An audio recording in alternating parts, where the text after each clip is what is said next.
News. यवतमाळचे भास्कर मेहरे, समीर मगरे यांना राज्यस्तरीय पुरस्कार। यवतमाळ 7 जानेवारी महाराष्ट्र राज्य पत्रकार संघ मुंबई पिंपरी चिंचवड शहर पत्रकार हल्ला विरोधी कृती समितीच्या वतीने आचार्य बाळशास्त्री जांभेकर पत्रकार भूषण पत्रकार सोहळा कार्यक्रमाचे आयोजन सोमवार दिनांक 6 जानेवारी गदी माडगुळकर सभागृह निगडी येथे करण्यात आला। या कार्यक्रमात यवतमाळ येथील न्यूज 18 लोकमतचे भास्कर मेहरे व दैनिक तरुण भारतचे समीर मगरे यांना राज्यस्तरीय पुरस्कार देऊन गौरवण्यात आले।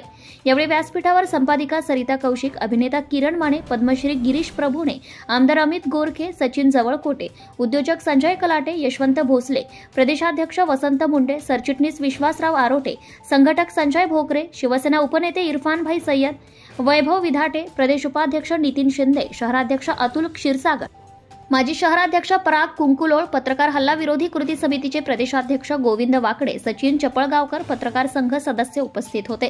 कार्यक्रमाचे उद्घाटन भोसरी विधानसभेचे माजी आमदार विलास लांडे यांच्या हस्ते करण्यात आले। यावेळी परिसंवादाच्या दरम्यान संवादक किरण माने यांनी पत्रकारितेत येणाऱ्या अडचणी, दडपण व जबाबदारी यावर आधारित विविध विषयांवर चर्चा केली। चर्चेस उत्तर देताना सरिता कौशिक म्हणाल्या, आज व्हॉट्सअपची बाधा ही पत्रकारितेसमोर एक समस्या बनली आहे।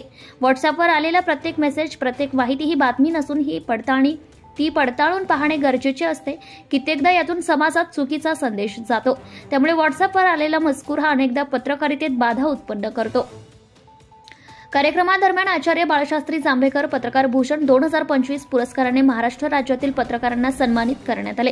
यामध्ये यवतमाळ येथील न्यूज 18 लोकमतचे प्रतिनिधी भास्कर मेहरे व दैनिक तरुण भारतचे प्रतिनिधी समीर मगरे यांच्यासह ग्रामीण दुर्गम भागातील तसेच शहरातील अशा वेगवेगळ्या सामाजिक प्रश्नांना वाचा फोडणाऱ्या पत्रकारांचा समावेश होता। मान्यवरांचे स्वागत नितीन शिंदे यांनी केले, सूत्रसंचालन अश्विनी सातव यांनी, तर आभार अतुल क्षीरसागर यांनी मानले।